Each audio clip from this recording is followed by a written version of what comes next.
બાળકો આજે એક વાત કહું, 10મા ધોરણ બોર્ડમાં જ્યારે કોઈ પણ વ્યક્તિ આવે એટલે વિજ્ઞાનની ચિંતા હોય ને એક સવાલ હંમેશા પૂછે કે સર કયું ચેપ્ટર ખાસ કરવું જોઈએ. ઇવન રેન્કર હોય ને એ કે સર કયા ચેપ્ટરને પહેલા ફોકસ કરીએ. અરે પાસ થવા વાળો છોકરો હોય ને એ પણ એવું કે સર કયું ચેપ્ટર મને બચાવી લેશે. અને હું હંમેશા એવું કહું કે વિજ્ઞાનની ચોપડીનો એક સુપર હીરો એટલે ચેપ્ટર નંબર 5 જૈવિક ક્રિયાઓ. અને એમાં સિમ્પલ વસ્તુ છે, 14 કે 15 માર્કનું પૂછાશે તો પૂછાશે જ. બોર્ડનું બહુ ફેવરિટ ચેપ્ટર છે, બોર્ડનું બહુ જ ફેવરિટ ચેપ્ટર છે, અને એમાં 14 કે 15 માર્કનું પૂછાવાનું છે. આટલું જોરથી કહું છું તો સાંભળી લેજો, માની લેજો. અને એમાં 4 તંત્રો, પાચન તંત્ર, શ્વસન તંત્ર, પરિવહન તંત્ર, ઉત્સર્જન તંત્ર, આ 4 તંત્રોમાંથી એક તંત્ર પૂછાય.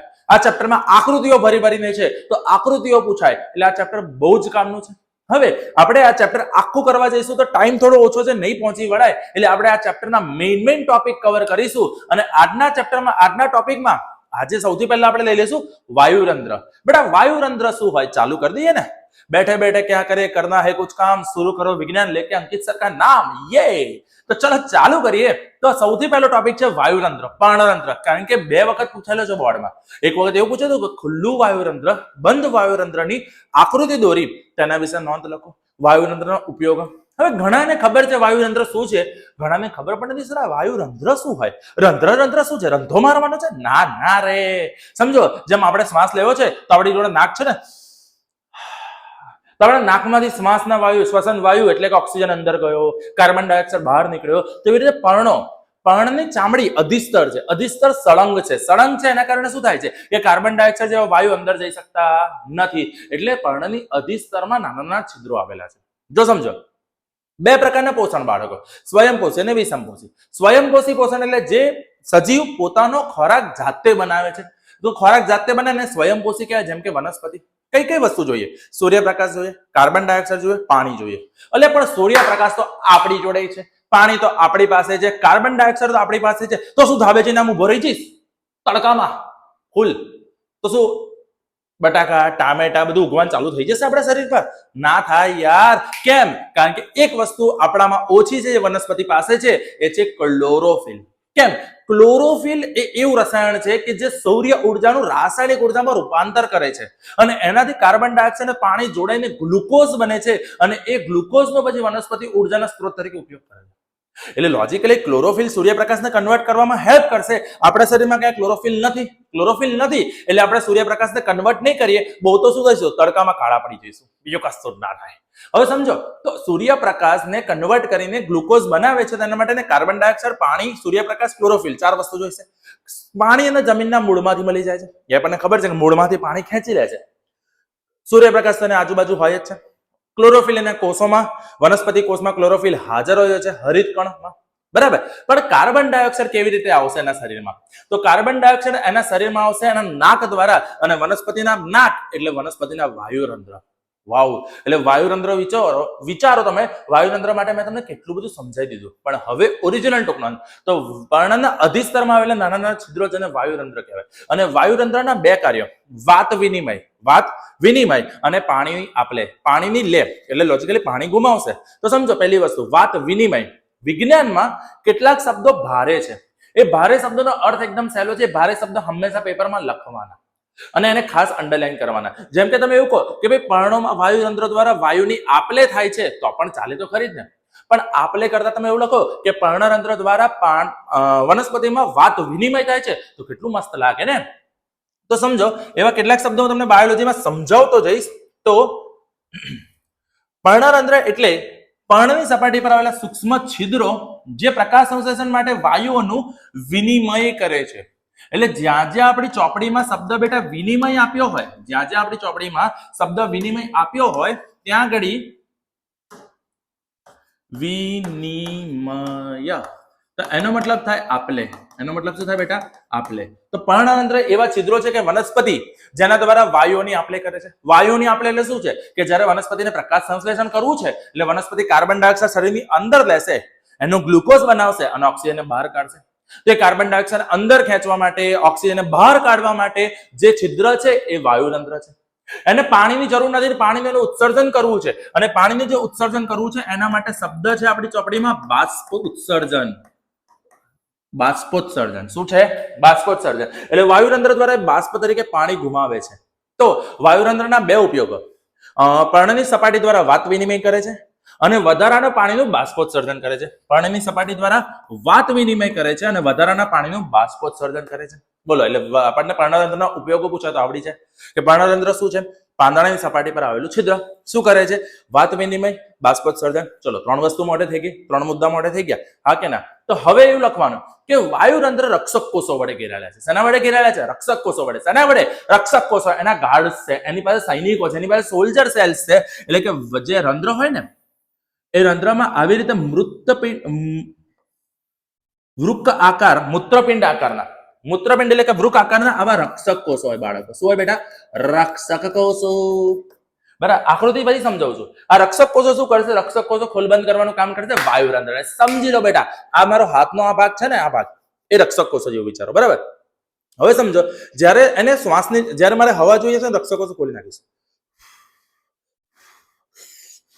એટલે આ છિદ્ર ખુલ્યું તો અહીંયાથી હવાની અવર જવર થઈ. હવે આ છિદ્ર બંધ થઈ ગયો, કોઈ હવાની અવર જવર થશે નહીં. એટલે રક્ષક કોષો આ છે. રક્ષક કોષો શું છે? આ જે જરૂર પડે ત્યારે ખુલી જાય અને જરૂર ના હોય ત્યારે બંધ થઈ જાય. જરૂર પડે ત્યારે ખુલી જાય, જરૂર ના હોય ત્યારે બંધ થઈ જાય. ખુલી જાય, બંધ થઈ જાય. તો રક્ષક કોષોનો આ જ છે કે વાયુરંધ્રને ખોલે બંધ કરવાના છે. હવે એ વસ્તુ સમજો, રક્ષક કોષો કેવી રીતે ખોલ બંધ કરશે? તો રક્ષક કોષો, સાંભળી લેજો, રક્ષક કોષો જ્યારે પાણી મેળવશે, પાણી મેળવે, જ્યારે રક્ષક કોષો પાણી મેળવે તો રક્ષક કોષો ફૂલે, અને રક્ષક કોષો ફૂલે તો રક્ષક કોષો ખુલે. સમજો, ફૂલે કેવી રીતે? જેમ કે મમ્મીને કીધું, મમ્મી છોલે બનાવીને યાર મજા આવી યાર, છોલે પનીર ખાવાની. તો મમ્મી શું કરશે બેટા? છોલે પલાળવા પડશે. મમ્મીએ રાતે છોલે પલાળી દીધા, સવાર તમે જુઓ જાદુ છોલે ફૂલી ગયા છે. કેમ? કારણ કે છોલે આશ્રિત દ્વારા પાણી મેળવે છે. તો જેમ છોલે પાણી મેળવીને ફૂલી જાય છે, એવી રીતે રક્ષક કોષો પણ પાણી મેળવીને ફૂલી જશે. અને રક્ષક કોષો પાણી મેળવે એટલે ફૂલે, ફૂલે એટલે ખુલે, ખુલે એટલે ફૂલે, ફૂલે એટલે ખુલે, ખુલે એટલે ફૂલે, ફૂલે એટલે ખુલે. જ્યારે એને જરૂર નથી, હવે રક્ષક કોષોને બંધ થવું છે. શું થવું છે? બંધ. તો રક્ષક કોષો પાણી ગુમાવે, અને રક્ષક કોષો પાણી ગુમાવે એટલે રક્ષક કોષોનું સંકોચન થાય. કોઈ પણ કોષ પાણી ગુમાવે એટલે એનું સંકોચન થવાનું જ છે ને યાર. અને સંકોચન થાય એટલે ઓબ્વિયસલી રક્ષક કોષો વાયુરંધ્રને બંધ કરી દેશે. એટલે આ રીતે રક્ષક કોષો વાયુરંધ્રને ખોલબંધ કરવાનું કાર્ય કરે છે. અહીંયા એક વિડીયો બતાવી દઉં તમને, જુઓ તો. આ રક્ષક કોષો છે, બરાબર. રક્ષક કોષોનો આકાર દેખાય મૂત્રપિંડ જેવો છે, બરાબર, કિડની જેવો, રાજમા જેવો, કાજુ જેવો. જુઓ કે રક્ષક કોષો આ રીતે ખુલે અને એના કારણે વાયુ અંદર જઈ શકે અને વાયુ બહાર પણ આવી શકે, એટલે વાત વિનિમય થઈ શકે, અને સાથે એ પાણીના અણુને ગુમાવશે, જેને બાષ્પોત્સર્જન કહીએ છે. બોલો, આટલું ક્લિયર થયું બેટા? પાક્કું? ડન. રક્ષક કોષોની આકૃતિ આપણને પૂછાય તો તમે આવી રીતે મસ્ત આકૃતિ દોરી શકો છો, જોઈ લો નામ નિર્દેશન સાથે. પણ તો પણ હું તમને સમજાઈશ તો ખરી, કારણ કે મેં ઘણું બધું જોયું છે કે ઘણા બધા ખાલી આકૃતિની વાતો કરે છે, આકૃતિ કરાવતા નથી. હું અહીંયા એક એક આકૃતિ દોરીને શીખવાડીશ, મારી ગેરંટી. બરાબર છે? હા, નાની નાની આકૃતિ વિડીયોમાં સમજાઈશ. મોટી આકૃતિ જેમ કે પાચન તંત્ર, શ્વસન તંત્ર, ઉત્સર્જન તંત્ર, નેફ્રોન એટલે કે મૂત્રપિંડ નલિકા, હૃદય, એનો એક સ્પેશિયલ વિડીયો બનાવીશ તમારા માટે. બરાબર? સમજો, જ્યારે આપણે વાયુરંધ્ર દોરવા હોય ને, ત્યારે સૌથી પહેલા તમારે એક સી દોરવાનો બેટા, આવી રીતે. કાજુ દોરતા આવડે? કાજુ, કાજુ જુઓ આ બાજુ. તો આ રીતે તમારે એક સી દોરવાનો અને બીજો સી ઊંધો દોરવાનો. બોલો, આટલું આવડે? બરાબર. વચ્ચેના ભાગમાં બતાવી દો બેટા, કોષ કેન્દ્ર, કોષ કેન્દ્ર, કોષ કેન્દ્ર, કોષ કેન્દ્ર, કોષ કેન્દ્ર, આજુબાજુ હરિતકણ, આજુબાજુ હરિતકણ. હરિતકણ બતાયા પછી, હરિતકણ બતાયા પછી તમારે આજુબાજુ પર્ણનો ભાગ બતાવવાનો. એટલે આ જે ભાગ છે એ પર્ણ છે બેટા. આ પર્ણ છે ને પર્ણનું અધિસ્તર છે. પર્ણનું અધિસ્તર તમે આવી રીતે બતાવી શકો છો બેટા, ફૂલ જેવું લાગે. બોલો, ખબર પડી ગઈ? અને અહીંયા તમે જોઈ શકો છો બેટા, આ ખુલ્લું રંધ્ર છે. એટલે તમારે એવું લખવાનું, ખુલ્લું વાયુરંધ્ર. બરાબર. અને એવી જ રીતે આપણને એવું કીધું બંધ વાયુરંધ્ર પણ દોરવાનું. કે તો બંધ વાયુરંધ્રમાં તમારે જે સી ભાગ છે એ બહુ નાનો બતાવવાનો છે, લાઈક ધીસ. આવી રીતે આટલો મોટો ભાગ અહીંયા તો ખુલ્લું ચોખ્ખું દેખાય છે ને. અહીંયા આગળ ફરી વાર હરિતકણ, હરિતકણ, હરિતકણ, હરિતકણ, કોષ કેન્દ્ર, કોષ કેન્દ્ર. અને આજુબાજુ બતાવી દો બેટા પર્ણનું અધિસ્તર. બોલો, ખબર પડી ગઈ? દાઢીવાળા કાકા દેખાય જ નહીં? હા, જો. બોલો, આવડે આવું દોરતા બેટા? પાક્કું? જો, આની આંખો આવી ગઈ, સ્માઈલ આવી ગઈ. આવું દોરતા નહીં યાર, આવું. બરાબર. હવે રક્ષક કોષો થઈ ગયા, વાયુરંધ્ર છિદ્ર થઈ ગયું, હરિતકણ થઈ ગયા. બેટા એક વાત કહું, સાંભળજો ધ્યાનથી મારી વાતને. પેપર ચેકરને નામ નથી ખબર તમારું, સમજો. બોર્ડમાં જયારે પેપર તમારા ચેક થવા થાય છે, ચેક થવા જાય છે, ત્યારે એમને નામ જ નથી ખબર કે આ પેપર કોનું છે, આ સલમાન ખાનનું પેપર છે કે શાહરૂખ ખાનનું પેપર છે, એમને ખબર જ નથી. તો એમને કેવી રીતે માર્કિંગ કરવામાં આપણે ફસાઈ શકીશું? સમજો, પેપર ચેકર આપણને ઓળખતા નથી, તો આપણી first impression is the last impression. અને વિજ્ઞાનના પેપરની ઇમ્પ્રેશન એટલે ટોપ ક્લાસ આકૃતિઓ. યાદ રાખજો, તમારી આકૃતિ જેટલી ટોપ અને સુપર, એટલો પેપર ચેકરને મજા આવશે પેપર ચેક કરવાની. તમારી આકૃતિઓ મનમોહક હોવી જોઈએ, આકૃતિ જોઈને હિપ્નોટાઇઝ થઈ જવા જોઈએ પેપર ચેકર, કે વાવ યાર સુપર આકૃતિ દોરી છે, અને આકૃતિ એટલી જોરદાર દોરી હોય તો પેપર તો કેવું લખ્યું હશે, એને એવું થઈ જવું જોઈએ. એમને એવું થશે તો મસ્ત માર્ક આપશે યાર, સમજો. અને આકૃતિ કેવી રીતે દોરાય? સિમ્પલ વસ્તુ, પેન્સિલ સિવાય આકૃતિ દોરવી જ નહીં. બરાબર છે? પેનને હું બિગ નો, પેનથી આકૃતિ ભૂલથી નહીં દોરવાની, પેન્સિલથી દોરો. જરૂર પડે આવા થોડા ઘણા શેડિંગ કરો યાર, પેનની કોઈ જરૂર નથી. અહીંયા કોઈ પેન દેખાય છે તમને? ના, પેન્સિલથી જ આકૃતિ દોરો, વ્યવસ્થિત દોરો, બહુ ચેકછાક નહીં કરવાની. મસ્ત આકૃતિ દોરો. આકૃતિના નીચે હંમેશા આકૃતિ નીચેનું નામ આવવું જોઈએ, હંમેશા આકૃતિ નીચે નામ લખવું જોઈએ. સમજો, આપણે લગ્નમાં જઈએ છીએ તો આપણે જોયું છે બેટા, દાલ ફ્રાય નીચે દાલ ફ્રાય લખેલી હોય, જીરા રાઈસ લખેલું હોય, પાપડ લખેલું હોય, કચુંબર, આપણને ખબર છે કચુંબર છે, તો આપણે લોકો નીચે નેમ લખે છે ને. તો તમે પણ આકૃતિ દોરો તો આકૃતિને એક બોક્સમાં મૂકો, આકૃતિને બોક્સમાં મૂકીને એની નીચેનું ખાસ નામ લખો કે આકૃતિ શેની છે, તો કોઈ વાંધો આવે નહીં. બોલો, આટલું આવડશે બેટા? આટલું ક્લિયર છે? એટલે હવેથી મને એટલું ખબર છે કે મારા જેટલા પણ વ્યુઅર્સ છે, મારા પણ જેટલા વિદ્યાર્થીઓ છે, એ બધાની આકૃતિઓ ટોપ ક્લાસ એકદમ સુપર હોવી જોઈએ. બરાબર છે? આકૃતિથી પેપર ચેકર આપણા મનમોહક થવા જવાય, આપણા શું કહેવાય, હિપ્નોટાઇઝ થઈ જવા જોઈએ. બરાબર? એટલે પેપર ચેકર આમાં હાય બાપરે કેવી મસ્ત આકૃતિ છે એવું થઈ જવું જોઈએ. બરાબર છે? એટલે આજથી આકૃતિની પ્રેક્ટિસ પણ જોડે જોડે ચાલુ કરી દેજો. હા, આવું બધું ના દોડતા બેટા, આ તો ખાલી તમને બતાવવા માટે છે. બોલો, ક્લિયર છે? રાઈટ. હવે આગળના સવાલ પર જઈએ. તો આગળનો સવાલ, अति अति अति अति अति अति अति भयंकर मोस्ट आईएमपी. बेटा अगर हमने बोल दिया मतलब बोर्ड में आ गया. चलो जुओ, अमीबाમાં પોષણ પદ્ધતિ અતિ અતિ અતિ અતિ અતિ ભયંકર મોસ્ટ આઈએમપી. બાપો બોમ્બ ના પડે એના માટે આ તૈયારી રાખજો હો, કે કન્ફર્મ આ સવાલ પૂછાશે. અમીબામાં પોષણ પદ્ધતિ સમજાવો, એક કોષી સજીવમાં પોષણ પદ્ધતિ સમજાવો. આપણને નાના હતા ત્યારનું ખબર છે. જુઓ, હું એક સમજાવી દઉં તમને, પહેલા એક આકૃતિ સમજાવી દઈએ આપણે. અરે બાપ રે,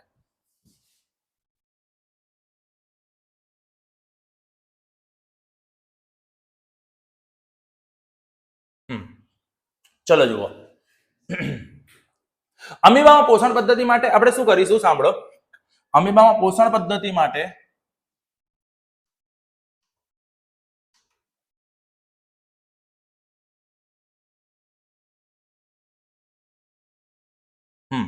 ચલો એની આકૃતિ જોઈ લઈએ. ચલો, સૌથી પહેલા આપણે શું દોરવાની? અમીબા. અમીબાને કોઈ આકાર હોતો નથી, એટલે પહેલા અમીબા દોરી દો. અમીબામાં 3-4 ટપકા કરી નાખો, અને અમીબાની બાજુમાં એનું નાનકડો ખોરાક બતાવી દો બેટા, એનું બર્ગર. અમીબાનું આ બર્ગર છે, બર્ગર. હવે અમીબા બર્ગર જોશે એટલે અમીબા જાતે પોતાનો આકાર બદલીને બર્ગરની બાજુ પોતાના હાથ લંબાવશે, એટલે અમીબા ખોરાક તરફ આવા આકાર બનાવશે, જેના કે આ ખોટા પગ.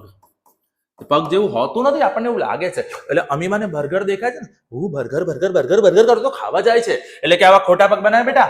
હવે અમીબા શું કરશે?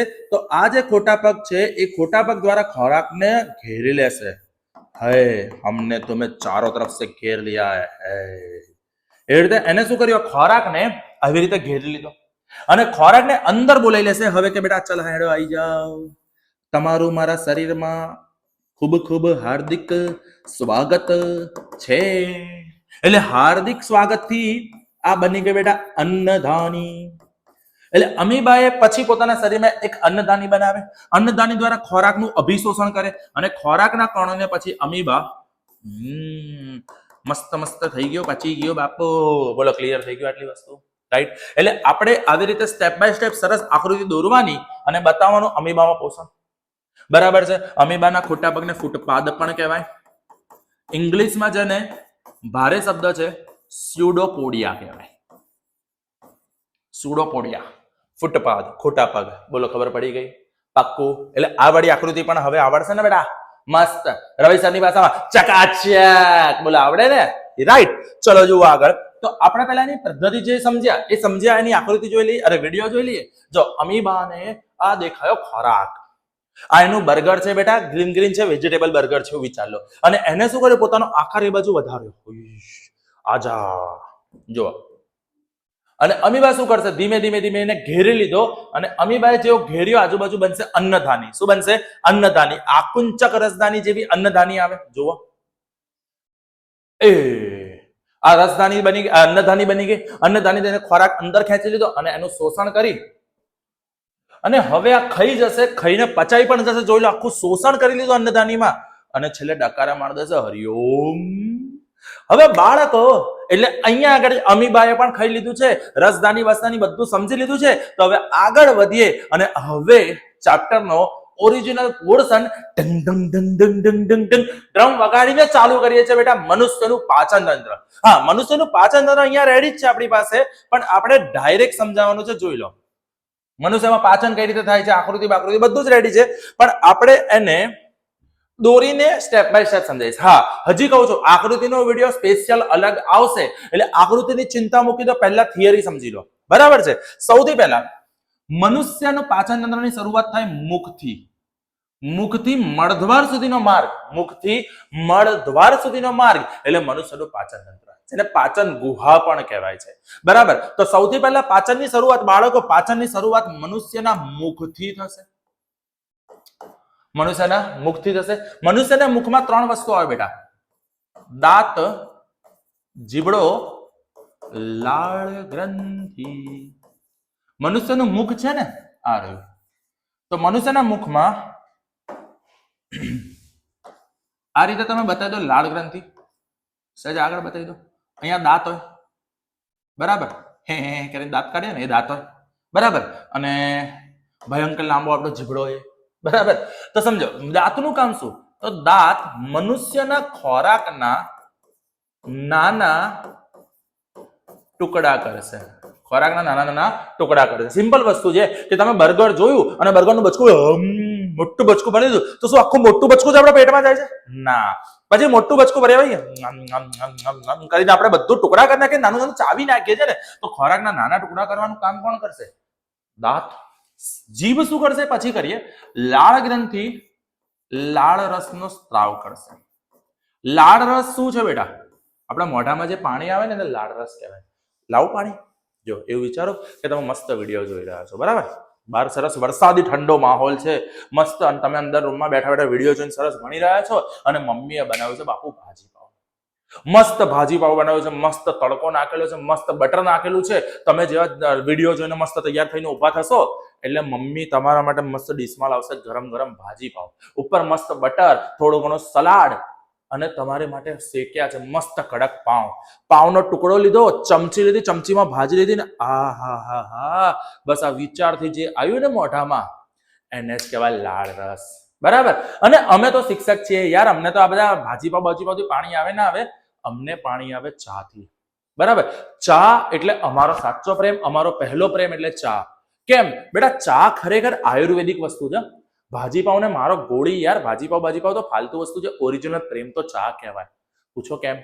યાર ચા એટલે સમજો, આદુ, તુલસી, ફુદીનો, ઇલાયચી, કેટલું બધું કામનું છે યાર. અંદર કોઈ તેલ બેલ કશું છે નહીં. અને ચા ની મજા ક્યારે આવે? મસ્ત વરસાદ હોય અને ચા પીધી હોય, આય હાય હાય, મને લાળ રસ આવવા માંડ્યો બેટા. ચાની મજા, ચાને પહેલા આંખોથી પીવી પડે, પછી નાકથી પીવી પડે, પછી મોઢાથી પીવાય. ચા એટલે ટ્રાન્સપરન્ટ કપમાં જ ચા પીવાય. હું તો હંમેશા એવું કામ, તમે ચા જુઓ, તમને ચા દેખાવી જોઈએ. ચા દેખાય ને એટલે મગજ તૈયાર થાય કે બાપુ અમૃત આવી રહ્યું છે, તૈયાર થઈ જાઓ. ભાઈ ચાને આમ નજીક લઈ જાઓ, નાકની, અને નાકથી પીઓ, ફુદીનાની સુગંધ આવે આમ. બરાબર? મીઠી અત્તર બને છે, અલગ અલગ મોગરાના અત્તર બને છે. હું તો કહું કોઈ ફુદીનાનું અત્તર બનાવો યાર, મસ્ત ફુદીનો આમ લગાવીને સૂંઘીએ, આ હા હા હા હા. અને ફુદીના કે ચાનું અત્તર બની જાય, મજા આવી જાય. અને પછી ચાનો ઘૂંટડો મારો, ચાનો એક ઘૂંટડો જાય નીચે, બાપુ ખુલી જાય છેક ઉપર સુધીનું મગજ, આય હાય હાય, મજા આવી જાય. તો એનું નામ ચા છે. બાકી ચા એ ચા છે. હજી એક લેક્ચરમાં તમને કહીશ ચા અમૃત કેવી રીતે છે. અત્યારે પાછા આવી જાઓ, લાડ રસ લાવી દો. ફરી વાર પેલું ભાજીપાવ વાળું યાદ કરો. ભાજીપાવ મમ્મીએ ચીઝ જ છીણી રાખ્યું છે ભાજીપાવમાં. હવે લાળ રસ જે છે ને એ લાળ રસમાં લાળ રસીય એમાઇલેઝ હોય. સાંભળજો, લાળ રસીય એમાઇલેઝ. અને આ જે એમાઇલેઝ છે એને આપણે કહીએ છીએ ઉત્સેચક. આપણા શરીરમાં પાચન કરવા માટે કે આપણા શરીરમાં કેટલીક રાસાયણિક પ્રક્રિયા કરવા માટે વધારાના રસાયણો ઉત્પન્ન થાય છે અને આપણે ઉત્સેચક કહીશું. એવો પહેલો ઉત્સેચક છે લાળ રસીય એમાઇલેઝ. કોણ છે બેટા? લાળ રસીય એમાઇલેઝ. લાળ રસીય એમાઇલેઝ શું કરે છે? લાળ રસીય એમાઇલેઝ ખોરાકમાં રહેલા સ્ટાર્ચનું શર્કરામાં રૂપાંતર કરે છે. શર્કરા એટલે ઇંગ્લિશમાં જેને આપણે કહીએ સુગર. બરાબર છે. એટલે લોજિકલી આપણે જે સ્ટાર્ચ ખાઈએ છીએ, જેમ કે રોટલી ખાઈએ છીએ તો રોટલી લાળ રસ સાથે મિશ્ર થશે તો એમાંથી બનશે સુગર. શું બનશે? સુગર. અને એના કારણે આપણે જેટલો ખોરાક ચાવીએ એટલું સારું, ચાવીએ એટલો મીઠો લાગે છે. હા કે ના? તમે 2-3 વસ્તુ ગળી ગયા તો મજા ના આવે. બેટા જૂના જમાનામાં બા દાદા શું કરતા હતા? અડધો પોણો કલાક શાંતિથી મસ્ત ચાવીને ખાતા હતા. એ લોકો કોઈ સિરિયલ બિરિયલ નહોતા જોતા કે સિરિયલ જોતા જોતા જ ખાવું પડે. બરાબર, શાંતિથી બેસીને ખાય અને એક ખોરાકને 32 વખત ચાવે. એવું કહેવાય 32 વખત ચાવવું જોઈએ. શાંતિ તમે 15-20 મિનિટ ચાવીને ખાઓ મસ્ત ખોરાક, બાપુ તમને કોઈ પ્રોબ્લેમ પણ નહીં આવે અને ખોરાક મીઠો લાગશે. કારણ કે જેમ જેમ તમે ચાવશો એમ લાળરસ મિશ્ર થશે. લાળરસ મિશ્ર થશે એટલે જેટલો ખોરાકનો સ્ટાર્ચ છે એ શર્કરામાં રૂપાંતર થશે. MCQ નંબર 1 કે સ્ટાર્ચની પાચનની શરૂઆત ક્યાં થાય છે? મુખથી. ક્યાંથી ચાલુ થાય બેટા? મુખથી. બરાબર છે. સાથે જીભ શું કરશે? જીભ શાની બનેલી હોય? માંસની. તો માંસલ જીભ ખોરાકના નાના ટુકડાને લાળરસ સાથે મિશ્ર કરવાનું કામ કરે છે. ખોરાકના નાના ટુકડાને લાળરસ સાથે મિશ્ર કરવાનું કામ કરે છે. સાથે એ પણ યાદ રાખજો કે લાળરસ ખોરાકને ભીનો બનાવે છે. ભીનો બને છે તેથી ખોરાક પોચો બને છે. કારણ કે પાચન માર્ગનું અસ્તર મજબૂત ના હોય બેટા. એટલે પાચન માર્ગના અસ્તરનું નુકસાન ના થાય એટલા માટે ખોરાકને ભીનો કરવો જરૂરી છે. જેમ કે આપણે પાપડ ખાધો, પાપડની ધાર હોય કે મઠિયું ખાધું, મઠિયાની ધાર હોય અને એવું ને એવું ઉતારતો ને આમ ચીરો પાડતો છે છેક નળી સુધી, કેવો ખબર પડી જાય. પણ એવું થતું નથી. કેમ? કારણ કે આપણે જયારે ખાઈએ છીએ તો લાળરસ ખોરાકને પોચો ને ભીનો બનાવી દે છે. બરાબર છે. એટલે સૌથી પહેલું પાચન ક્યાં ચાલુ થાય બેટા? મુખમાં.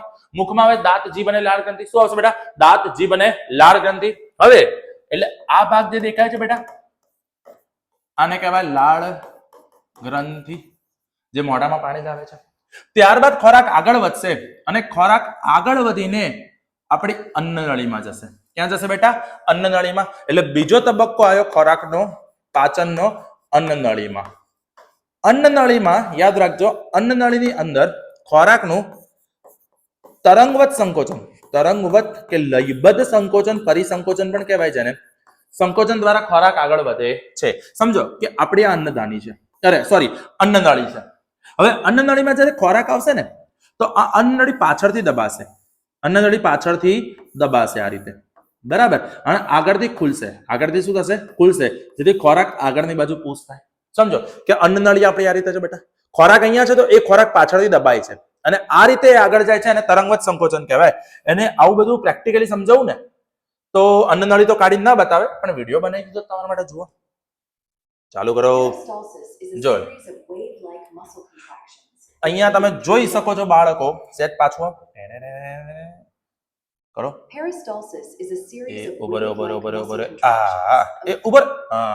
તમે જોઈ શકો છો અહીંયા અન્નનળી દબાઈ. અન્નનળી અહીંયા દબાઈ પાછળથી ખુલે એટલે ખોરાક આગળની બાજુ ધક્કો વાગે છે અને આને અન્નનળીનો તરંગવત સંકોચન, લયબદ્ધ સંકોચન કહેવાય. જોઈ લો તમે. જુઓ, એટલે પાછળની બાજુની અન્નનળી દબાશે. અરે પહેલેથી કઈ વાંધો નહીં, ફરી જોઈ લો. ખોરાક છે, મેગી જેવું વિચારો બેટા. બરાબર. જો પાછળથી દબાય છે અને આગળથી ખુલે છે અને ખોરાક આગળ વધે છે. બોલો, ખબર પડી કે બેટા? પાક્કું? શ્યોર? ડન? તો એનાથી તરંગવત સંકોચન દ્વારા ખોરાક આગળ જશે બેટા જઠરમાં. ખોરાક આગળ ક્યાં જશે? જઠર. ચલો, તો જઠરમાં જાય છે ખોરાક. થોડું ખસેડી દઈએ. હા, અને થોડું ખસેડી દઈએ આપણે અહીંયા, અને બધાને થોડું ખસેડવાની કોશિશ કરીએ. ખસેડવું અઘરું પડશે. ખસી ગયું. સરસ. ચલો, હવે smart board, smart technology, smart sir. ચાલો જુઓ બેટા, હવે અહીંયા આગળ આવશે તમારું મારું બધાનું અલગ અલગ જઠર. જો સરસ દોરાય તો મારું, બાકી તમારું. હો જઠર આવી રીતે દોરાય. દોરવાની ચિંતા ના કરતા શીખવાડ દઈશો બેટા, બાપુ જવાબદારી આપણી. હા તો બાપુ આને કહેવાય જઠર. ચલો જુઓ બેટા, જઠરમાં અન્નનળીમાંથી, એટલે સૌથી પહેલો તબક્કો આપણે ક્યાં લીધો? મુખમાં. પછી બીજો તબક્કો લીધો અન્નનળીમાં. ત્રીજો આવશે જઠરમાં. જઠરનો નંબર 3. જઠરના નામે 3 નંબર સાથે બહુ લેવા દેવા છે. નોર્મલી જઠરમાં ખોરાક 3 કલાક સુધી પડી રહે અને જઠરમાં ખોરાક 3 કલાક સુધી વલોવાય છે. વલોવાય એટલે શું હોય ખબર છે? કે પહેલાના જમાનામાં પેલી વલોણું આવતું હતું. સવારે મમ્મી દાળ વલોવતી હશે, ઘણીવાર માખણ ને એનું વલોવે છે. તો એવી રીતે જઠરની દિવાલ છે ને, જઠરની દિવાલ નાની મોટી થાય અને જઠરની દિવાલ છે ને નાની મોટી થાય છે ને તો ખોરાક મસ્ત વલોવાય છે અંદર. ખોરાક મસ્ત વલોવાય છે, બરાબર. અને જઠર દિવાલમાં સાંભળજો, જઠરની દિવાલમાં આવેલી છે જઠર ગ્રંથિઓ. જઠરની દિવાલમાં આવેલી છે જઠર ગ્રંથિઓ અને જઠર ગ્રંથિઓ સ્ત્રાવ કરે છે જઠર રસનો. જઠર ગ્રંથિઓ સ્ત્રાવ કરે છે જઠર રસનો. અને આ જે જઠર રસ છે એ જઠર રસમાં 3 વસ્તુ આવશે બાળકો. સૌથી પહેલું આવશે એસિડ, બીજું આવશે પેપ્સિન, પેપ્સી નહીં બેટા, કોકોકોલા, અને ત્રીજું છે શ્લેષ્મ. સમજો, એસિડ. જઠરમાં 0.5% કોન્સન્ટ્રેટેડ HCl કહેવાય, સાંદ્રતા વાળું એસિડ કહેવાય. એ શું કરશે? એ જઠરમાં એસિડિક માધ્યમ પૂરું પાડશે. એ જઠરમાં એસિડિક માધ્યમ પૂરું પાડે છે અને કેટલાક નકામા એવા બેક્ટેરિયાનો પણ નાશ કરે છે. બોલો, ક્લિયર થઈ ગયું? રાઈટ. જઠરમાં એસિડ શું કરશે? તો 0.5% કોન્સન્ટ્રેટેડ એટલે સાંદ્ર હાઇડ્રોક્લોરિક એસિડ જે જઠરમાં એસિડિક માધ્યમ પૂરું પાડે છે. જઠરમાં નકામા એવા હાર્મફુલ નુકસાનકારક બેક્ટેરિયાને, બરાબર. પેપ્સિન શું કરશે? તો જઠરમાં આવતા પ્રોટીનનું પાચન કરશે.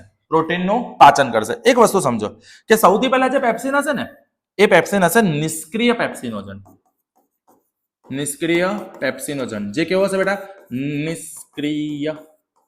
અને એને સક્રિય બનવા માટે એસિડિક માધ્યમ જરૂરી છે.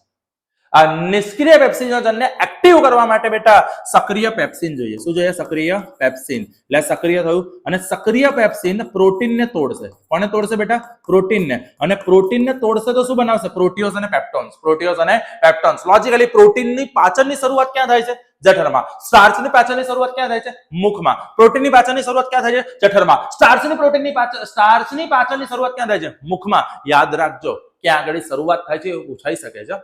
હવે શ્લેષ્મનું કામ શું? શ્લેષ્મનું કામ સાંભળજો બેટા. આટલો બધો એસિડ ના આવા કેમિકલ્સ આપણા પેટમાં હોય તો પેટ તો આપણું ક્યાંનું ફાટી જવું જોઈએ ને, અહીંથી આમ એસિડ બધું લીકેજ થઈ જવું જોઈએ ને, અહીંથી બધું નીકળી જવું જોઈએ ને, પણ થતું નથી. કારણ કે જઠરની દિવાલને રક્ષણ આપવા માટે શ્લેષ્મનું સ્તર હોય. લોજિક અંદર એક લેમિનેશન જેવું થઈ ગયું છે અને લેમિનેશનના કારણે આપણને બહુ નુકસાન થતું નથી. તો શ્લેષ્મ શું કરશે? શ્લેષ્મ જઠરની દિવાલને પેપ્સિન અને એસિડ સામે રક્ષણ આપશે. પેપ્સિન અને એસિડ સામે રક્ષણ આપે છે. બોલ, આટલું ક્લિયર છે? રાઈટ બેટા. શાંતિથી એક એક વસ્તુ લખીને તમને સમજાવું છું, બરાબર છે? એટલે કોઈ જ આળસ કરતા નહીં, શાંતિથી સમજી લેજો એટલે કોઈ વાંધો આવે નહીં, બરાબર. આખી જિંદગી યાદ રહી જવી જોઈએ. હું તો કહું કે જો મમ્મી પપ્પા બા દાદા પણ જોતા હશે પાચન તંત્ર, એટલું કન્ફર્મ કહી દઉં કે વિડીયો પતશે ત્યાં સુધી એમને પણ પાચન તંત્ર મોઢે આવડશે. અને હું તો કહું કે જુઓ ને, પૂછો છોકરાઓને, મોઢે કરે ને તો મોઢે સવાલ જવાબ પૂછજો, બરાબર છે? ચલો, તો આ થઈ ગયું ત્રીજું, જઠર. હવે જઠરમાંથી ખોરાક મુદ્રિકા સ્નાયુ દ્વારા, અહીંયા આગળ સ્નાયુ છે, અહીંયા આગળ એક પ્રકારના વાલ્વ છે અને એ વાલ્વનું નામ છે મુદ્રિકા સ્નાયુ. મુદ્રિકા સ્નાયુ અથવા એને બીજી ભાષામાં નિજઠર વાલ્વ કહે. શું કહેવાય? નિજઠર વાલ્વ.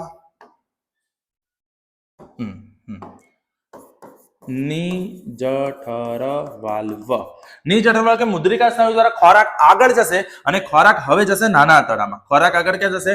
નાના આંતરડામાં. તો હવે આગળ વધીએ, થોડુંક સ્માર્ટ બોર્ડ નીચે લઈ જઈશું.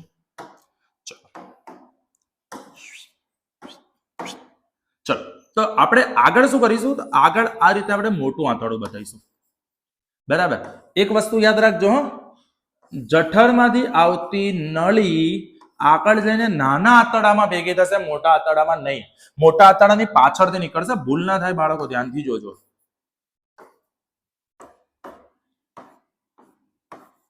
બરાબર, તમે સમજો કે આ પાછળથી ખબર પડે, અને અહીંથી નાનું આંતરડું સ્ટાર્ટ કરવાનું. આ ડોટેડ બતાવવાની જરૂર નથી, ખાલી મેં તમને સમજાઈ. અને નાનું આંતરડું આ રીતે થોડું ગૂંચળા વાળું બતાવીશું બેટા. મેગી ખાવાનું, મેગી કેવી હોય, બસ આપણું નાનું આંતરડું થોડું એવું થઈ જાય. આમ થોડું ગૂંચળું બતાવી દેજો.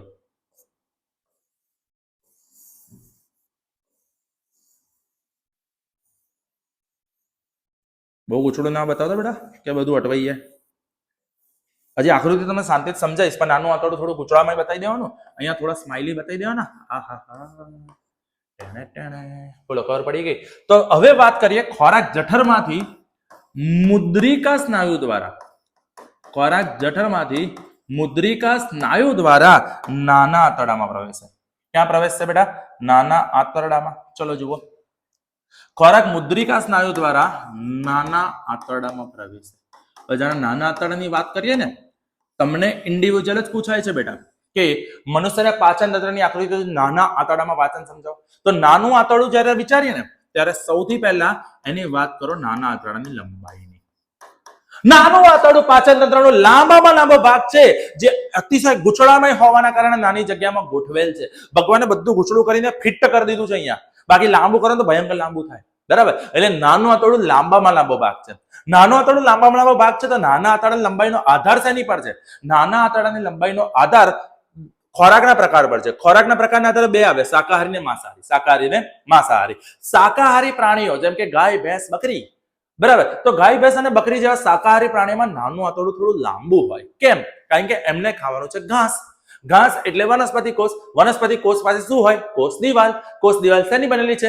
સેલ્યુલોઝ. તો શાકાહારી પ્રાણીઓએ કોષ દિવાલ એટલે કે સેલ્યુલોઝનું પાચન કરવાનું હોય છે, અને સેલ્યુલોઝનું પાચન અઘરું પડે. એટલા માટે જે શાકાહારી પ્રાણી હોય ને, શાકાહારી પ્રાણીમાં નાનું આંતરડું લાંબુ હોય. નાનું આંતરડું કેવું હોય બેટા? લાંબુ. બરાબર. જ્યારે એ જ વસ્તુ માંસાહારી પ્રાણીઓમાં, બેટા માંસ છે, માંસા નહીં, હ, માંસા મારશે. નાનું આંતરડું શાકાહારી કરતા લંબાઈમાં સહેજ ટૂંકું હોય. કેમ ટૂંકું હોય? કારણ કે એ ખાશે માંસ. એ શું ખાશે બેટા? માંસ. અને માંસમાં નોર્મલી જોવા જઈએ તો માંસમાં વનસ્પતિ કોષ હોય નહીં, પ્રાણી કોષમાં કોષ દિવાલ હોય નહીં. એટલે માંસનું પાચન ઘાસ કરતા સરળ પડે. એટલે માંસાહારીનું નાનું આંતરડું ટૂંકું હોય અને શાકાહારીનું નાનું આંતરડું લાંબુ હોય. ચલો, આટલું ખબર પડી ગઈ. હવે નાના આંતરડામાં વાત કરીએ આગળ. તો નાના આંતરડામાં જ્યારે ખોરાક આવે ને, એ પહેલા યકૃતમાંથી પિત્તરસ અને સ્વાદુપિંડમાંથી સ્વાદુરસ આવશે. સ્વાદુપિંડમાંથી સ્વાદુરસ આવશે. સમજો કેવી સિસ્ટમ છે આપણી પાસે, ખબર છે? કે એવું વિચારો કે અહીંયા આગળ આ રીતે આપણું આખું જઠર છે. સહેજ અહીંયા સાઈડમાં લઈ જઈને બતાવું તમને.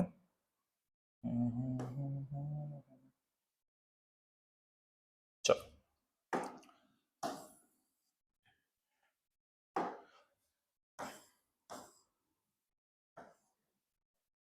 જઠર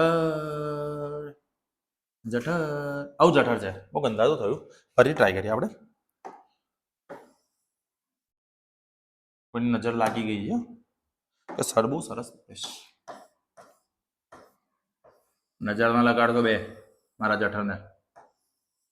હા, બસ સરસ. ચલો, તો આ જઠર બન્યું બેટા. હવે આ જે જઠર છે ને, એ જઠરની પાછળ આ અન્નનળી છે. જઠરની પાછળ યકૃત હોય. જઠરની પાછળ શું હોય? યકૃત. યકૃત છે ને નોર્મલી આવું હોય, જો, જેને આપણે લીવર કહીએ છીએ. શું કહીએ બેટા? લીવર, યકૃત. અને આ જે યકૃત છે ને, યકૃતની પાછળ પક્વાશય હોય. શું હોય બેટા? પક્વાશય. और પિત્તાશય કહી દઈએ. પક્વાશય કરતા પિત્તાશય કહી દો ને યાર, બેટર રહેશે. પિત્તાશય હોય. આ યકૃત છે. અને અહીંથી જે નલિકા બહાર નીકળે ને, સમજો, આ નલિકા આગળ જઈને સ્વાદુપિંડ સાથે કનેક્ટ થાય. ધેટ ઇઝ સ્વાદુપિંડ, પેન્ક્રિયાસ. સ્વાદુપિંડ. અને આ સ્વાદુપિંડની નલિકા અહીંયાથી પછી આ જઠરવાળી નલિકા સમજજો. ધીસ ઇઝ ફ્રોમ જઠર, ધીસ ઇઝ ટુ નાનું આંતરડું. બરાબર. તો આ પિત્તાશયને અત્યારે આપણે સહેજ ખસેડી દઈએ છીએ. એમ તો ઓપરેશન કરવું પડે ખસેડવા માટે, ચાલશે. હા, તો જુઓ નોર્મલી શું થાય કે અહીંયા આગળ આપણી પાસે યકૃત હોય, પાછળથી બતાવી દઉં છું તમને, કન્ફ્યુઝ ના થતા બેટા, ખાલી સમજાવવા માટે દોરું છું. અને અહીંયા હોય સ્વાદુપિંડ. અલગ પેન લઈએ આપણે. તો આ રહ્યું આપણું યકૃત, લીવર બોલતે जिसको, અને અહીંયા આગળ સ્વાદુપિંડ, પેનક્રિયાસ બોલતે इसको. બરાબર. હવે આ યકૃત બનાવશે પિત્તરસ. યકૃત શું બનાવશે? પિત્તરસ. પિત્તરસ બનાવવાનું કામ યકૃત કરે. પિત્તરસને સંગ્રહ કરવાનું કામ, પિત્તરસને સંગ્રહ કરવાનું કામ પિત્તાશય કરે. બરાબર. અને સ્વાદુપિંડ સ્વાદુરસ બનાવશે. સ્વાદુપિંડ શું બનાવશે? સ્વાદુરસ. હવે એવું જુઓ કે અહીંથી પિત્તરસ આવશે, અહીંથી સ્વાદુરસ આવશે, અહીંથી ખોરાક આવશે. એટલે ખોરાક અહીંયા આગળ પિત્તરસ અને યકૃતમાંથી આવતા પિત્તરસ અને સ્વાદુપિંડમાંથી આવતા સ્વાદુરસ સાથે મિશ્ર થશે. અહીંયા મિક્સ થશે. અહીંયા મિક્સ થશે. તો હવે આપણે એ સમજી લઈએ કે એમનો રોલ શું છે. ધ્યાનથી સાંભળો. બોલો, આ થોડું ઘણું ખબર પડે છે? એટલે જઠરમાંથી જ્યારે ખોરાક નાના આંતરડામાં જતો હોય ને, ત્યારે વચ્ચે બે જણને મળવા આવે. કોણ બે જણ મળવા આવે? યકૃતનું પિત્તરસ આવે, યકૃતનું પિત્તરસ, અને સ્વાદુપિંડનો સ્વાદુરસ એને મળવા આવે. બરાબર. પિત્તરસમાં શું હોય? પિત્તરસનું કામ શું? સાંભળજો. પિત્તરસ જઠરમાંથી આવતા એસિડિક ખોરાકને, બેટા બધું તમારા માટે લખું છું, જોડે જોડે લખતા જજો. ખોરાકને આલ્કલીય બનાવશે. કેવું બનાવશે? આલ્કલીય, પિત્ત જેવું. પિત્ત એટલે આલ્કલી બેઝિકલી બેઝિક બનાવશે. અને આલ્કલીય બનાવે જેથી સ્વાદુપિંડમાંથી નીકળતો સ્વાદુરસ તેની પર કાર્ય કરી શકે, ખોરાક પર કાર્ય કરી શકે. ચલો, આટલું ખબર પડી ગઈ? પાક્કું. ચલો, જઠરમાંથી આવતા એસિડિક ખોરાકને આલ્કલીય બનાવશે જેથી સ્વાદુરસ તેની પર કાર્ય કરી શકે. બોલો, ક્લિયર થાય છે આટલું? રાઈટ. હવે આ જે પિત્તરસ છે એ પિત્તરસ શું કરશે? સાથે ચરબીના મોટા ગોલકોને નાના ગોલકમાં રૂપાંતર કરશે. ચરબીના મોટા ગોલકોને નાના ગોલકોમાં રૂપાંતર કરશે, જેને કહેવાય તૈલોદીકરણ. જેને કહેવાય બેટા તૈલોદીકરણ. બોલો, ખબર પડી ગઈ? ઇમલ્સિફિકેશન સાબુમાં એવું થતું હોય, એ તૈલોદીકરણ કરશે, ચરબીના ગોલકોને તોડશે. એટલે ચરબીનું પાચનની શરૂઆત નાના આંતરડામાં થાય. ફરીવાર યાદ કરો, સ્ટાર્ચનું પાચનની શરૂઆત ક્યાં થાય? મુખમાં. પ્રોટીનની પાચનની શરૂઆત ક્યાં થાય? જઠરમાં. તો નાના આંતરડામાં શું થશે બેટા? નાના આંતરડામાં ચરબીના ગોલકો તોડશે. બરાબર છે. હવે સ્વાદુપિંડમાંથી નવું આવ્યો ભાઈબંધ. સ્વાદુપિંડમાં ભાઈબંધ આવ્યો સ્વાદુરસ. સ્વાદુરસમાં પાછા 3 વસ્તુ નીકળે. અરે બાપરે. અને બાયોલોજી છે એટલે ગંદા ગંદા નામ આવવાના જ છે બેટા. જેમ કે સ્વાદુપિંડમાંથી નીકળશે ટ્રિપ્સિન, લાઇપેઝ, એમાઇલેઝ. બોલો, ખબર પડે છે? હવે આ જે ટ્રિપ્સિન છે એ ટ્રિપ્સિન સ્વાદુપિંડમાં ખોરાક આવશે તો ખોરાકમાં પ્રોટીનની પાચનની શરૂઆત ટ્રિપ્સિન કરશે, પ્રોટીનને કન્વર્ટ કરશે. લોજિકલી સમજો. ટ્રિપ્સિન પ્રોટીન, તો યાદ કરી રાખવાનું પ્રોટીન. શું યાદ રાખવાનું? ટ્રિપ્સિન પ્રોટીન માટે. પછી ચલા ચરબી માટે લાઇપેઝ, અને એમાઇલેઝ કાર્બોદિતના પાચનની શરૂઆત કરશે. બોલો, આટલું ખબર પડે છે બાળકો? પાક્કું? શ્યોર? હવે આગળ વધીએ તો હવે પહેલું શું આવ્યું? યકૃતમાંથી પિત્તરસ આવ્યું. બીજું આવ્યું સ્વાદુપિંડમાંથી સ્વાદુરસ. ત્રીજું આવશે નાના આંતરડામાંથી આંતરરસ. નાના આંતરડાની દિવાલમાંથી આંતરરસનો સ્ત્રાવ થશે. શેનો સ્ત્રાવ થશે? આંતરરસ. અને આ આંતરરસ શું કરશે? આ આંતરરસ, થોડા આંતરરસને ખસાડીએ, થોડા સાઈડમાં જાઓ ભાઈ. આ આંતરરસ પ્રોટીનનું એમિનો એસિડમાં, ચરબીનું ફેટી એસિડ કે ગ્લિસરોલમાં, અને કાર્બોદિતનું ગ્લુકોઝમાં રૂપાંતર કરશે. બરાબર છે? ચલો, નાનું આંતરડું ફરીવાર રિવાઇઝ કરી લઈએ. બરાબર? કારણ કે નાનું આંતરડું થોડું લાંબુ છે, ભણવામાં હોય અને એમને પણ, અને પૂછાય છે નાના આંતરડામાં પાચન. એક આઈએમપી, અરે ભયંકર મોસ્ટ આઈએમપી સવાલ છે, યાદ કરી નાખો ને. જાગો છો ને? જાગતા રહેજો. નાનું આંતરડું મનુષ્યના પાચન તંત્રનો લાંબામાં લાંબો ભાગ છે અને નાના આંતરડાની લંબાઈનો આધાર ખોરાકના પ્રકાર પર હોય છે. શાકાહારી પ્રાણીઓમાં નાનું આંતરડું લાંબુ હોય છે, માંસાહારી પ્રાણીઓમાં નાનું આંતરડું ટૂંકું હોય છે. કારણ કે શાકાહારી શું ખાશે? ઘાસની સેલ્યુલોઝની દિવાલ. સેલ્યુલોઝનું પાચન અઘરું હોય છે એટલે શાકાહારીનું આંતરડું લાંબુ હોય છે. માંસાહારી માંસ ખાય છે, માંસનું પાચન સરળ હોય છે તેથી વાંધો આવતો નથી. બરાબર. નાના આંતરડામાં જ્યારે ખોરાક પ્રવેશે તે પહેલા યકૃતમાંથી પિત્તરસ અને સ્વાદુપિંડમાંથી સ્વાદુરસનો સ્ત્રાવ થાય છે. યકૃતમાંથી જે પિત્તરસ સ્ત્રાવ થાય છે, પિત્તરસ શું કરશે? તો જઠરમાંથી આવતા એસિડિક ખોરાકને આલ્કલીય બનાવશે અને ચરબીના મોટા ગોલકો અને નાના ગોલકોમાં રૂપાંતર કરે છે.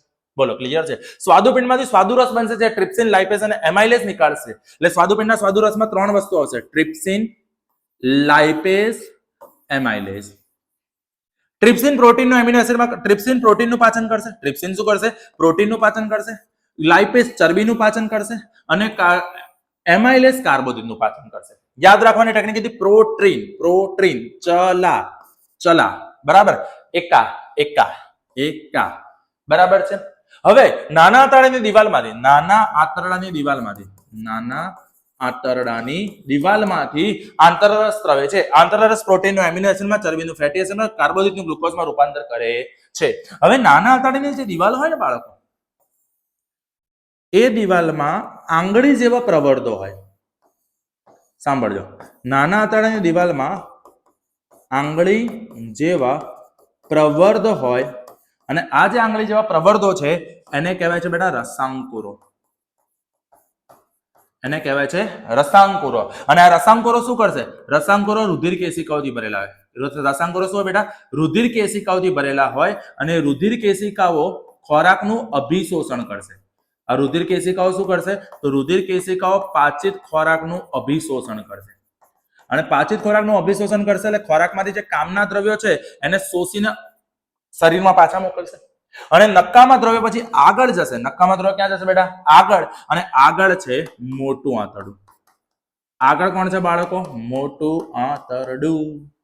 અને આ મોટા આંતરડાની દિવાલમાં પાચિત ખોરાકમાંથી પાણીનું શોષણ થાય છે. પાણી પાછું શરીરમાં જશે અને નક્કામાં દ્રવ્યોનું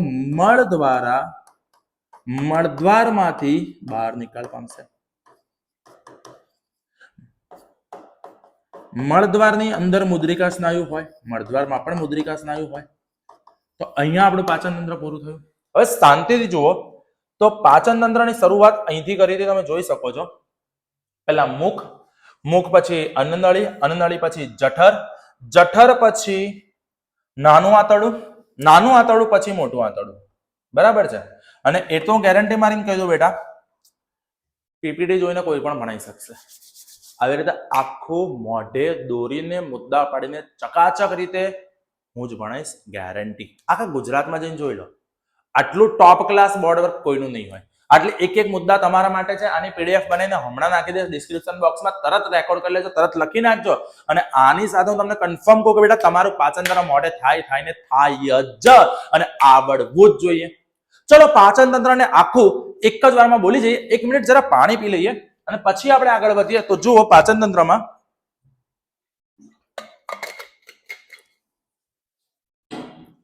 પાણી પીતા રહો, હાઇડ્રેટેડ રહો. ચલો બાળકો, પાચન તંત્રની શરૂઆત મુખથી થાય છે. મુખમાં આવે દાંત, જીભ અને લાળ ગ્રંથિ. દાંત ખોરાકના નાના ટુકડા કરે છે. જીભ ખોરાકને લાળ રસ સાથે મિશ્ર કરે છે. લાળ ગ્રંથિમાંથી લાળ રસ સ્રવે છે, જેમાં લાળ રસથી એમાઇલેઝ હોય છે, જે ખોરાકમાં રહેલા સ્ટાર્ચનું જટિલ શર્કરામાં રૂપાંતર કરે છે. ત્યારબાદ ખોરાક નાના આંતરડામાં જવા માટે ત્યારબાદ ખોરાક સૌથી પહેલા જશે અન્નનળીમાં. અન્નનળીમાં જાય એટલે એમાં પરિવર્ત સંકોચન કે તરકબદ્ધ સંકોચનથી ખોરાક આગળ વધશે અને જશે જઠરમાં. ક્યાં જશે બાળકો? જઠરમાં. જઠરમાં જશે. જઠરમાં આવેલી જઠર દિવાલની જઠર ગ્રંથિઓ જઠર રસનો સ્ત્રાવ કરે છે. જઠર દિવાલમાં રહેલી જઠર ગ્રંથિઓ જઠર રસનો સ્ત્રાવ કરે છે, જેમાંથી એસિડ, પેપ્સિન અને શ્લેષ્મા નીકળે છે. એસિડ જઠરમાં એસિડિક માધ્યમ પૂરું પાડે છે. પેપ્સિન પ્રોટીનનું પાચન કરે છે. શ્લેષ્મા જઠરની દિવાલને એસિડ અને પેપ્સિન સામે રક્ષણ આપે છે. ત્યારબાદ ખોરાક જઠરમાંથી નાના આંતરડામાં આગળ વધે છે મુદ્રિકા સ્નાયુ દ્વારા. અને નાના આંતરડાની લંબાઈ, નાનું આંતરડું લાંબામાં લાંબો ભાગ છે, જેની લંબાઈનો આધાર ખોરાકના પ્રકાર પર આધાર રાખે છે. શાકાહારીનું નાનું આંતરડું લાંબુ હોય છે, માંસાહારીમાં નાનું આંતરડું ટૂંકું હોય છે. ત્યારબાદ ખોરાક નાના આંતરડામાં પ્રવેશે છે તે દરમિયાન યકૃતમાંથી પિત્તરસ અને સ્વાદુપિંડમાંથી સ્વાદુરસનો સ્ત્રાવ થાય છે. યકૃતમાંથી જે પિત્તરસનો સ્ત્રાવ થાય છે એ પિત્તરસ શું કરે છે? તો ખોરાક જઠરમાંથી આવતા એસિડિક ખોરાકને આલ્કલીય બનાવે છે અને સાથે સાથે ખોરાકને આલ્કલીય બનાવશે અને સાથે સાથે શું કરશે, ચરબીના મોટા ગોલકોને નાના ગોલકમાં રૂપાંતર કરશે, જેને તૈલોદીકરણ કહે છે. સ્વાદુપિંડમાંથી સ્વાદુરસનો સ્ત્રાવ થાય છે, જેમાં ટ્રિપ્સિન, લાઇપેઝ અને એમાઇલેઝ આવે છે. ટ્રિપ્સિન પ્રોટીન, લાઇપેઝ ચરબી, એમાઇલેઝ કાર્બોદિતનું રૂપાંતરણ કરવાની શરૂઆત કરે છે. નાના આંતરડાની દિવાલમાં આવેલો આંતરરસ, નાના આંતરડાની દિવાલમાં આવેલો આંતરરસ એ પ્રોટીનનું એમિનો એસિડમાં, ચરબીનું ફેટી એસિડ અને ગ્લિસરોલમાં અને કાર્બોદિતનું ગ્લુકોઝમાં રૂપાંતર કરે છે. નાના આંતરડાની દિવાલમાં આંગળી જેવા પ્રવર્ધો આવેલા છે, જેને રસાંકુરો કહે છે. આ રસાંકુરો પાચિત ખોરાકનું અભિશોષણ કરે છે. અપાચિત ખોરાક મોટા આંતરડામાં આગળ વધે છે, જેમાં પાણીનું શોષણ થાય છે અને શોષિત ઘન કચરો મળદ્વારમાંથી બહાર નીકળવાનો છે. આટલી સિમ્પલ વસ્તુ છે. તમને આખું પાચન તંત્ર ક્યારે નહીં પૂછે. તમને ક્યાં તો પાચન તંત્રનું નામ નિર્દેશન પૂછાશે, ક્યાં તો આખું આકૃતિ પૂછાશે અને કોઈ એક તબક્કો પૂછાશે. ચલો આટલું કન્ફર્મ આવડે છે બાળકો? ડન છે. તો હવે પહેલા આટલું શાંતિથી જોઈ લો, પછી આગળ વધીએ છે. ને આ બધું જ તમે લખી નાખજો, વાંધો આવે નહીં. ચલો જોઈ લો બેટા. તો અહીંયા પાચન તંત્ર આપણું પૂરું થઈ ગયું છે. હવે આગળ બીજું તંત્ર પણ આજે ભણાવી દઈશ, કારણ કે હું બહુ લાલચુ માણસ છું. જેટલું ભણાવી શકું એટલું હું ભણાયા જ કરીશ. તો આજે આપણે બીજું તંત્ર લઈશું, છેલ્લું તંત્ર. બસ પ્રોમિસ, આના પછી એક તંત્ર નહીં ભણાવું. છેલ્લું તંત્ર આજનું શ્વસન તંત્ર. શ્વસન તંત્ર સાવ સહેલું, સાવ સિમ્પલ, મફતના રોકડા માર્ક કરતું તંત્ર છે. ને ગુજરાતી મફતનું ક્યારે ના છોડે તો આપણે છોડવાનું થતું નથી. બરાબર છે. શ્વસન તંત્રનો સૌથી પહેલો સવાલ છે કે આપણે શ્વાસ કેમ લઈએ છીએ? સર જીવવા માટે? બે યાર, મારો 4 વર્ષનો છોકરો એવું કહી દે કે જીવવા માટે. તમે 10મામાં કંઈક તો અલગ હશે ને. ઓરિજિનલ વૈજ્ઞાનિક કારણ શું છે શ્વાસ લેવાનું? તો બેટા આપણે રોજ હરીએ છીએ, ફરીએ છીએ, રમીએ છીએ, કૂદીએ છીએ, દોડીએ છીએ, લખીએ છીએ, ખાઈએ છીએ, પીએ છીએ, વાંચીએ છીએ, ઊંઘીએ છીએ, આવા ઘણા કામ કરીએ છીએ. અને દરેક કામ માટે આપણને જોઈએ ઉર્જા, તાકાત, શક્તિ. અમૂલ શક્તિ નહીં, એમને શક્તિ. તો આ બધી તાકાત માટે આપણા શરીરમાં છે ગ્લુકોઝ, અને ગ્લુકોઝને તોડવા માટે, એટીપી બનાવવા માટે ઓક્સિજનની જરૂર પડે. તો ગ્લુકોઝના અણુનું ઓક્સિજન દ્વારા વિઘટન થશે અને એટીપી બનશે. તો ગ્લુકોઝના વિઘટનના પથો પણ એક ભયંકર આઈએમપી સવાલ છે, પણ એને આપણે પછી લઈશું. આજે ખાલી શ્વસન તંત્ર લઈએ છે. તો શ્વસન તંત્રમાં મનુષ્યનું શ્વસન તંત્રની શરૂઆત કરીએ તો શ્વસન તંત્રની આકૃતિ તો હાવ પપલું છે. તમને છે ને બેટા સમજો, એક વાત કહું, ખાલી નાક દોરતા બરાબર આવડવું જોઈએ. જો આટલું આવડે એટલે કામ પૂરું યાર. આ કેવી રીતે દોરવાનું? સિમ્પલ. પહેલા આઠાણાની પ્રેક્ટિસ કરવાની. આઠડો આવડે એટલે સહેજ અંદર સ્માઇલી બતાવવાની. સ્માઇલી થઈ જાય એટલે અહીંયા સહેજ નીચે દાઢ બતાવી દો, પતી ગયું. આવી 10-15 વાર પ્રેક્ટિસ કરી દો એટલે આ તમે આમાં પ્રો થઈ જશો. ચલો આને જવા દો. હવે શ્વસન તંત્રની શરૂઆત હંમેશા નસકોરાથી થાય. શ્વસન તંત્રની શરૂઆત ક્યાંથી થાય બેટા? નસકોરા. આપણે બોલાય છે ઊંઘમાં એ જ, પણ એ નાકનો જે માર્ગ છે ને એને કહેવાય નસકોરા. એને શું કહેવાય બેટા? નસકોરા. જુઓ પહેલું આવું દોરતા આપણે, બરાબર. બીજું છે ને નાકને અહીંયા આગળ મોઢા જોડે કનેક્ટ કરવાનું, કારણ કે આપણે ઘણી બધી મોઢાથી પણ શ્વાસ લેતા હોઈએ છીએ. બરાબર છે, ધ્યાનથી સમજજો. તો સૌથી પહેલો આ જે ભાગ છે નસિકા માર્ગ કહેવાય. બરાબર, નસિકા માર્ગ. નસિકા માર્ગમાં આને કહેવાય નસકોરા. નસકોરા. હવે સૌથી પહેલા મનુષ્ય જ્યારે શ્વાસ લેશે તો બહારથી એક હવા ખેંચશે. તો આ હવા અંદર આવે છે ત્યારે અહીંયા નાકમાં વાળ હોય છે. હા કે ના? એ વાળ શેના માટે હોય છે બેટા? ફિલ્ટર કરવા માટે. શેને? હવાને ફિલ્ટર કરવી પડે. બાકી આપણે કેટલી પ્રદૂષિત હવામાં રહીએ છીએ, કેટલા ધૂળમાં એમાં રહીએ છીએ. અને રોજ આપણે શ્વાસ લઈએ, શ્વાસમાં ધૂળ જાય ને તો રોજ સાંજે ફેફડા કાઢી આપણે ફેફસા કાઢી આમ ખંખેરવા પડે, યાર કેટલી ધૂળ થઈ ગઈ છે. પણ આપણાથી ફેફસા બહાર નીકળવાના નથી. એટલે ભગવાને શું કર્યું? પહેલેથી મસ્ત ફિલ્ટર આપણા નાકમાં મૂકી દીધા છે, વાળ. અને એ વાળ જેવા સૂક્ષ્મ રોગ નાકનું ફિલ્ટર જેવું કામ કરે છે. એટલે બધી હવા અંદર ગળાઈને જાય છે. અને સાથે શ્લેષમાં પણ હેલ્પ કરે છે. શ્લેષમાં એટલે નાકની જે ચિકાસ છે જેના કારણે જે કચરો છે ચોંટી જાય છે. શ્લેષમાં ખબર ના હોય તો કઈ વાંધો નહીં, 2 મહિના રાહ જુઓ, શરદી આવશે એટલે શ્લેષમાં તમને મળશે તમારા રૂમાલ પર. હવે નસિકા માર્ગથી આગળ વધીએ તો અહીંયા સ્વર યંત્ર આવે, સ્વર પેટી ગળામાં, કંઠસ્થાનમાં, અને એનાથી નીચે આવે શ્વાસ નળી. હવે આ જે શ્વાસ વાહિની, શ્વાસ નળી છે એમાં હોય કાસ્થીની વલયમય રીંગો. એટલે લાંબી પણ ના હોય, થોડી ટૂંકી કરી દઈએ અત્યારે. તો આ છે શ્વાસ નળી, અને આ જે શ્વાસ નળી છે એમાં આ છે કાસ્થીની વલયમય રીંગો. કાસ્થી શું હોય? આપણા શરીરમાં હાડકું વળે ના વળે? આ હાડકું આમ વાળવા જોઉં છું, અહીંથી વળે ના વળે બેટા? આ અસ્થિ છે. આ શું છે? અસ્થિ. અસ્થિ જલ્દી વળે નહીં, પણ આપણા શરીરમાં પોચા અસ્થિ જેમ કે કાસ્થી, જો કાસ્થી વળે છે. દેખાય છે? આ કાસ્તી વળે નોર્મલ થઈ ગયા, વળે નોર્મલ થઈ ગયા. કાસ્તીનું કામ જ એ છે કે વસ્તુને પોતાની ઓરિજિનલ પોઝિશનમાં રાખે. આપણા નાકમાં અહીંયા કાસ્તી છે, આપણા કાનમાં કાસ્તી છે, એવી રીતે આપણા ગળામાં શ્વાસ નળીમાં કાસ્તી છે. જેથી કોઈ વખતે ધારો કે દબાણ આવી ગયું, કઈ વસ્તુ થયું અને આપણી શ્વાસ નળી દબાઈ ગઈ તો શ્વાસ નળી રૂંધાઈ ના જાય, ચોંટી ના જાય. નહીતર આપણને શ્વાસ લેવાની તકલીફ પડે. વિચારો કે કંઈક વાગ્યું અને નળી ચોંટાઈ ગઈ તો ઓક્સિજન અંદર જઈ શકશે નહીં. બરાબર. શ્વાસ નળી આગળ જઈને બે ભાગમાં ડિવાઈડ થશે, જેને શ્વાસ વાહિનીઓ કહેવાય. શું કહેવાય બેટા? શ્વાસ વાહિનીઓ. હવે આપણે નામ નિર્દેશન થોડું જવા દઈએ. નહીં થયું, કઈ નહીં. આ ગોળ ગોળ ને અત્યારે રહેવા દઈએ આપણે, કારણ કે ગોળ ગોળ વધારે અટવાવશે આપણને. ચલો, હવે આ જે શ્વાસ વાહિનીઓ છે, શ્વાસ વાહિનીઓ આગળ જઈને ફેફસાની અંદર જાય અને નાની નાની નલિકાઓમાં રૂપાંતર પામે. એ નાની નાની નલિકાઓ સમજાવતો પહેલા ફેફસા સમજાવી દઉં કેવી રીતે દોરવાના છે. ભાઈ નળી તૂટી ગઈ. ચલો જુઓ, ફેફસા એટલે તમારે કશું નહીં કરવાનું, આછી છે ને આવી લાઈન દોરી દેવાની. આછી દોરો તો જેથી ભૂસી શકાય. બરાબર. પછી અહીંથી ચાલુ કરવાનું, ઉપર લઈ જવાનું, નીચે લઈ જવાનું અને અહીંથી સાહેબ સમોસું ત્રાસું કરી નાખવાનું. समोसू, एक समोसू આપણું ફેફસું છે. ફેફસું, ફેફડું. હિન્દી में इसको फेफड़ा बोलते हैं, ગુજરાતી में ફાફડા बोलते हैं. આવી રીતે ડાબુ ફેફસું છે નાનું હોય કારણ કે હૃદય હોય. આપણે આવી રીતે બે સમોસા બતાવી દેવાના. બરાબર. અને એક બાજુના સમોસામાં આવી રીતે અસ્થિની રીંગો બતાવવાની, જેને કે પાંસળી. આને કે પાંસળીઓ. અને પાંસળીઓ આપણા ફેફસાને રક્ષણ આપે છે. બરાબર.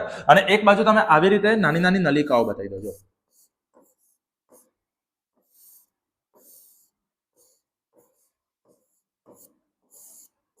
બહુ ઈઝી આકૃતિ છે. નાની નાની નલિકાઓ બતાવી દેજો, નાની નાની નલિકાઓ બતાવી દેજો. અને નલિકા આ શ્વાસ વાહિનીઓ જ કહેવાય, નાની નાની શ્વાસ વાહિનીઓ. અને શ્વાસ વાહિનીના છેડે આવ્યા છે ફુગ્ગા જેવી રચના, જેને કહેવાય વાયુકોષ્ઠો. શું કહેવાય બાળકો? વાયુકોષ્ઠ. આ જે વાયુકોષ્ઠો છે એ શું છે સમજાવું છું. અને અહીંયા બતાવી દેવાનું તમારે ઉરોદર પટલ. અહીંયા બતાવી દેવાનું ઉરોદર પટલ. એટલે આપણે શું થાય બેટા, આ જે વધારાની લાઈનો દોરી હતી ને એ આપણે ભૂસી નાખવાની. જુઓ, અને છેલ્લે અહીંયા નીચે આવશે આપણું ઉરોદર પટલ. આ છે વાયુકોષ્ઠો. ચલો, આ કોતરી સાવ સહેલી છે, એકદમ ઇઝી છે, આવડી જશે. બરાબર છે. જોઈ લો, નસિકા કોટર, મુખ ગુહા, કંઠનળી, સ્વરયંત્ર, શ્વાસ નળી ની બેટા શ્વાસ નળી. કલર ચેન્જ, શ્વાસ નળી. બરાબર. કાસ્થીમય રીંગો હોય આવી રીતે છેક સુધી, જેથી આપણી શ્વાસ નળી રૂંધાય નહીં. પછી એ બે શ્વાસ વાહિનીમાં ડિવાઈડ થાય અને પાછી આગળ જઈને અલગ અલગ નાની નાની શ્વાસ વાહિકાઓમાં રૂપાંતર થાય. અને આ જે શ્વાસ વાહિકાઓ છે એના છેડે ફુગ્ગા જેવી રચના હોય, અને આ જે ફુગ્ગા જેવી રચના છે એને કહેવાય વાયુકોષ્ઠો. શું કહેવાય બેટા? વાયુકોષ્ઠો. અને અહીંયા પડદો આવેલો છે, આ પડદાને કહેવાય ઉરોદર પટલ. શું કહેવાય બેટા? ઉરોદર પટલ. આ રીતે તમે આકૃતિ દોરવી પડશે. હવે આગળ વધીએ તો સૌથી પહેલા મનુષ્યનું શ્વસન તંત્ર સમજાઈએ. ફરીવાર જો લો, સૌથી પહેલા ક્યાં આવશે? નસિકા કોટર. નસિકા કોટરમાં સૂક્ષ્મ વાળ જેવી રચના. નસકોરા દ્વારા હવા શરીરમાં પ્રવેશશે, બારીક રોમ, ધૂળ અને અન્ય અશુદ્ધિઓને ગાળી દેશે. બરાબર. પછી ખસે બે ગળામાં રહેલા અંગો, શ્વાસ નળી. શ્વાસ નળીમાં કાસ્તીની વલયમય રીંગો, એની આપણે વાત કરી. બરાબર છે. ઉરસીય ગુહા. અહીંયા ઉરસીય ગુહા, એક વસ્તુ સમજજો, ઉરસ એટલે છાતી. સમજજો કે આપણી ઉરસ જે છે એને છાતી કહીએ, અને ઉદર જે છે એ આપણું પેટ છે. અને આપણા ઉરસ અને ઉદરને અલગ પાડતો પટલ છે, જેને કહેવાય ઉદર પટલ, ઉરોદર પટલ.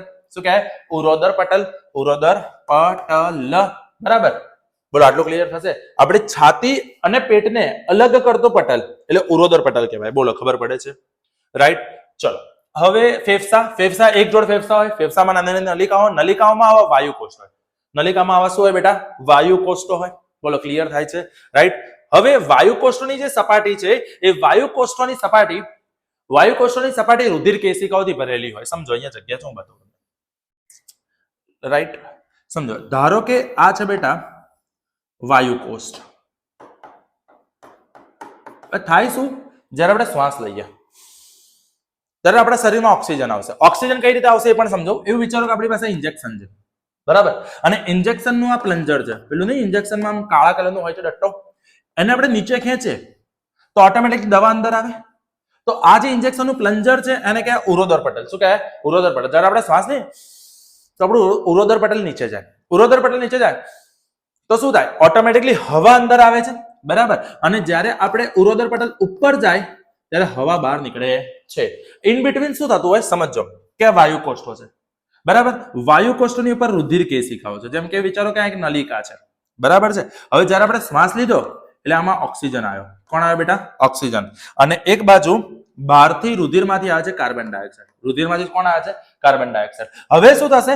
વાયુ કોષ્ઠોમાં કાર્બન ડાયોક્સાઇડ ઉતરી જશે અને વાયુ કોષ્ઠમાં ઓક્સિજન બેસી જશે, બરાબર. એટલે વાયુ કોષ્ઠ એક બસ સ્ટેન્ડ છે.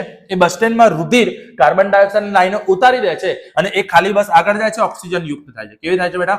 ઓક્સિજન યુક્ત. અને આવું ઓક્સિજન યુક્ત રુધિર પાછું શરીરમાં જાય છે.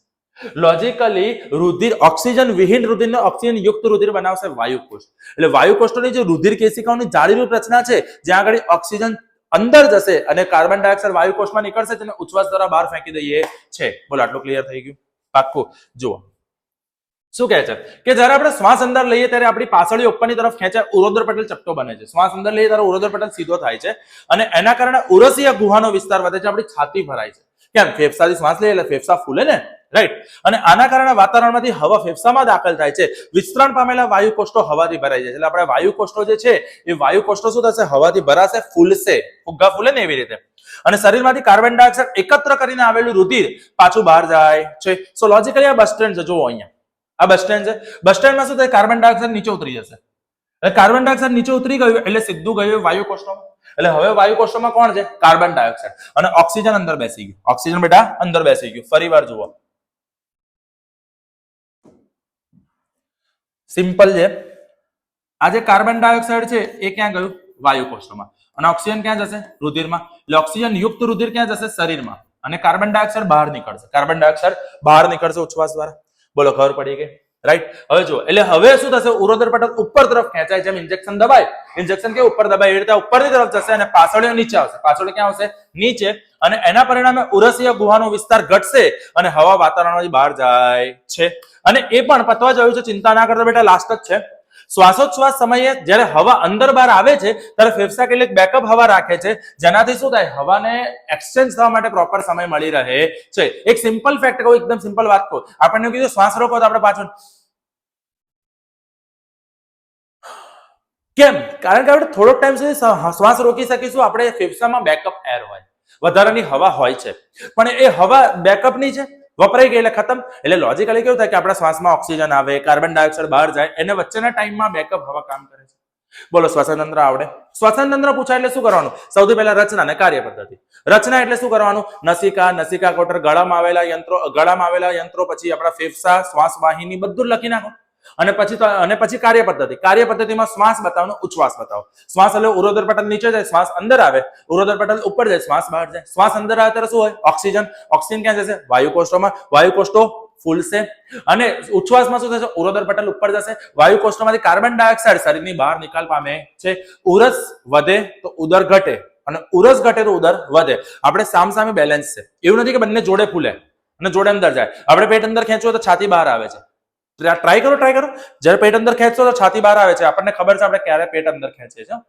લગન મનેમાં ગયા હોય કદાચ આપણે કશું લેવા ઉભા હોય કંઈક સરસ ડીશ ખાવી હોય ત્યારે આપણે પેટ અંદર ખેંચે ને, એમ સમજ્યા?